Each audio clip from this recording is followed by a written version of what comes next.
क्या है वो ताकत जो एक आम इंसान को देश का राजा बना देती? क्या है वो कवच जो किसी भी सरकार और किसी भी तानाशाह को आपकी उंगली उठाने से रोकता है? वो कोई तलवार नहीं बल्कि भारत के संविधान द्वारा दिया गया आपका मौलिक अधिकार है। जरा सोचो, उस हवा का क्या जो सांस लेने पर रोक दी जाए, उस आग का क्या जो बोलने पर बुझा दी जाए।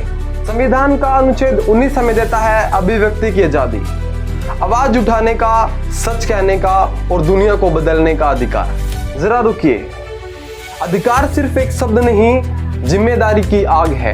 जब आप समानता का अधिकार मांगते हैं तो आप समाज के हर भेदभाव को मिटा रहे होते हैं। जब आप शोषण के खिलाफ आवाज उठाते हैं तो आप एक इंसानियत की ढाल बन जाते हैं। ये है वो ताकत जो आपको डर के साए से निकालकर सीना तान कर जीना सिखाती है।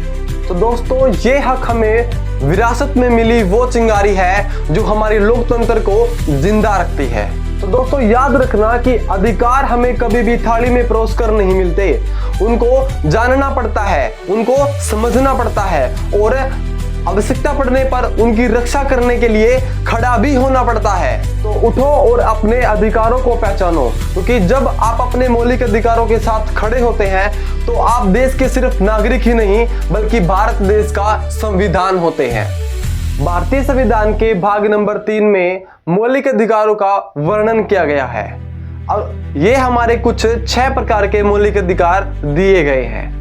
भारतीय संविधान के भाग नंबर 3 में अनुच्छेद नंबर 12 यह कहता है कि मौलिक अधिकारों के संबंध में राज्य शब्द का क्या अर्थ है। तो दोस्तों, इसका मतलब है कि केंद्र सरकार के अधीन वो संस्थाएं जो राज्य में काम करती हैं। भारतीय संविधान के अगले पार्ट में जो हमारा मौलिक अधिकार है वो मौलिक अधिकार नंबर 13 जो कि कहता है कि मौलिक अधिकारों को छीनता है या उन्हें कम करता है। मतलब कि भारत की जो सरकार है उसके द्वारा जो भी कानून बनाए गए हैं, अगर वो कानून हमारे मौलिक अधिकारों को छीनते हैं या हमारे अधिकारों को कम करते हैं तो उनको क्या शून्य कर दिया जाएगा, उन सभी कानूनों को रद्द कर दिया जाएगा, उनको रद्द ही माना जाएगा। तो अनुच्छेद नंबर 14 से 18 समानता का अधिकार। हमारा पहला अनुच्छेद हमें कहता है अनुच्छेद नंबर 14 जो कि कहता है कानून के समक्ष समानता। दोस्तों, इसका मतलब है कि जो कानून है हमारा वो सभी के लिए एक है। भारतीय संविधान में कहा गया है कि कानून से बढ़कर कोई भी नहीं है, ना ही भारत का राष्ट्रपति, ना ही प्रधानमंत्री, ना ही कोई मंत्री, ना ही कोई नेता और ना ही कोई पुलिस वाला। भारतीय संविधान के से बढ़कर कोई भी नेता नहीं है। इसलिए हमें अनुच्छेद नंबर 14 कहता है कि कानून के समक्ष समानता, मतलब कानून से बढ़कर कोई भी नहीं है। अनुच्छेद नंबर, अगर हम अगले की बात करते हैं तो अनुच्छेद नंबर 15 जो कि कहता है भेदभाव का निषेध। इसका मतलब है कि भेदभाव के आधार पर हमें किसी भी व्यक्ति के साथ भेदभाव नहीं करना चाहिए, या चाहे वो किसी भी लिंग, धर्म, जाति, नस्ल किसी का भी हो, किसी भी जनजाति सेक्टर से हो, कितना भी गरीब हो, कितना भी अमीर क्यों ना हो, हमें उसके साथ भेदभाव नहीं करना चाहिए। इसलिए अनुच्छेद 15 कहता है भेदभाव का निषेध, मतलब किसी भी व्यक्ति के साथ किसी भी रूप में भेदभाव नहीं करना चाहिए। अगला हमारा अनुच्छेद है अनुच्छेद नंबर 16 अवसरों की समानता, मतलब नौकरी पाने के, सरकारी नौकरी पाने के समान अवसर है। जो सरकार है वो किसी भी व्यक्ति को अमीर या गरीब नहीं देखती, वह किस जाति का है और किस धर्म का है यह न देखकर सभी के लिए सरकारी नौकरी पाने के समान अवसर प्रदान करती है। हमारा अगला अनुच्छेद है अनुच्छेद नंबर 17 जो कि कहता है अस्पृश्यता का अंत, मतलब छुआछूत की समाप्ति। इस अनुच्छेद में किसी भी जन्म या स्थान के आधार पर किसी से व्यक्ति के साथ छुआछूत की असमानता करना, छुआछूत के मतलब जैसे गरीब वर्ग के लिए हम पहले नीचा उनको समझते थे, तो उसको इस अधिकार में समाप्त कर दिया गया है। और हमारा अगला अनुच्छेद है अनुच्छेद नंबर 18 जो कि उपाधियों का अंत, मतलब जो पुराने समय में जिस लोगों को उपाधियां दी जाती थी, जैसे कि राजा महाराजा की उपाधियां दी जाती थी, उनको समाप्त कर दिया गया है इस अनुच्छेद में। लेकिन दो इसके मुख्य अपवाद हैं, एक तो शैक्षणिक उपाधियां और एक सैन्य उपाधियां। शैक्षणिक उपाधियों में जैसे कि डॉक्टर या प्रोफेसर शब्दों के पीछे लगाया जा सकता है, और सैन्य में जनरल या कर्नल जैसे शब्दों को पीछे लगाया जा सकता है। हमारा अगला मौलिक अधिकार अनुच्छेद नंबर 19 हमें 6 प्रकार के मौलिक अधिकारों की स्वतंत्रता देता है। अनुच्छेद नंबर 19 हमें कहता है कि स्वतंत्रता का अधिकार, मतलब हमें 6 प्रकार की स्वतंत्रता दी गई है भारतीय संविधान में।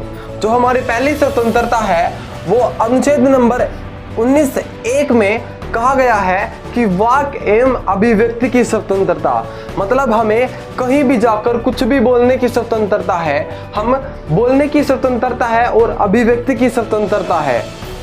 हम कहीं पर भी भाषण कर सकते हैं, बोल सकते हैं, अपने विचारों को साझा करने की स्वतंत्रता अनुच्छेद नंबर 19(1) में दी गई है। अनुच्छेद नंबर 19(2) जो कहता है शांतिपूर्वक और बिना हथियारों के सम्मेलन। तो दोस्तों हम शांतिपूर्वक और बिना हथियारों के कहीं भी इकट्ठा हो सकते हैं, कहीं भी प्रदर्शन कर सकते हैं, प्रोटेस्ट कहीं भी कर सकते हैं। तो दोस्तों इसके लिए हमें अनुमति लेनी पड़ती है, लेकिन हम प्रोटेस्ट करने का हमको पूरा अधिकार है। शांतिपूर्वक इकट्ठा होने का अधिकार 19(2) में दिया गया है। अगला है हमारा 19(3) आर्टिकल नंबर 19(3) क्या कहता है? संघ या संगठन बनाने की स्वतंत्रता। मतलब दोस्तों हम किसी भी प्रकार का समुदाय और संगठन बना सकते हैं और उनको कभी भी तोड़ सकते हैं। इसकी स्वतंत्रता हमें भारतीय संविधान के अनुच्छेद नंबर 19(3) में दी गई है। हमारा अगला मौलिक जो अधिकार है 19 नंबर 4 आर्टिकल नंबर 19(4) कहता है आवागमन की स्वतंत्रता। मतलब हम भारत के किसी भी राज्य में, किसी भी केंद्र शासित प्रदेश में जाकर रह सकते हैं। हम भारत के किसी भी हिस्से में जाकर अपने पर्यटक स्थलों पर जाकर घूम सकते हैं। इसकी हमें पूरी आज़ादी दी गई है। अगला जो हमारा अनुच्छेद है 19(5) आर्टिकल नंबर 19(5) कहता है निवास या बसने की स्वतंत्रता। इसका मतलब है कि हम भारत के किसी भी राज्य में जाकर रह सकते हैं, वहां पर परमानेंटली हमारा घर का निवास स्थान बना सकते हैं। अनुच्छेद नंबर 19(5) हमें यही कहता है कि हम कहीं पर भी भारत के हिस्से में जाकर रह सकते हैं और परमानेंटली बस सकते हैं। और अगला हमारा अनुच्छेद जो अगला है वो 19 नंबर 6 वो कहता है कि व्यवसाय पैसा करने की स्वतंत्रता। मतलब यह अधिकार हमें कोई भी हमारा अपनी इच्छा अनुसार कार्य करने की स्वतंत्रता देता है। हम अपनी इच्छा के अनुसार हम कोई भी कार्य, पैसा, कोई भी काम अपनी इच्छा अनुसार कर सकते हैं। इसके लिए हमें कोई भी नहीं रोक सकता कि हमको यही काम करना होगा। इस पे हम पर दबाव नहीं डाला जा सकता। हम अपनी इच्छा के अनुसार ही कोई भी कार्य करने के लिए इच्छुक हो सकते हैं। और यह हमारा अनुच्छेद नंबर 19(6) हमें यही अधिकार देता है। दोस्तों आज की वीडियो में बस इतना ही। अगली वीडियो में हम बात करेंगे अगले मौलिक अधिकारों के बारे में। तब तक के लिए बने रहिएगा। वीडियो अच्छी लगी हो तो वीडियो को लाइक करें, सब्सक्राइब करें आपके अपने यूट्यूब चैनल विद्या मंच को, ताकि आगे आने वाली वीडियो सबसे पहले आपके पास पहुंच सके। धन्यवाद दोस्तों, जय हिंद।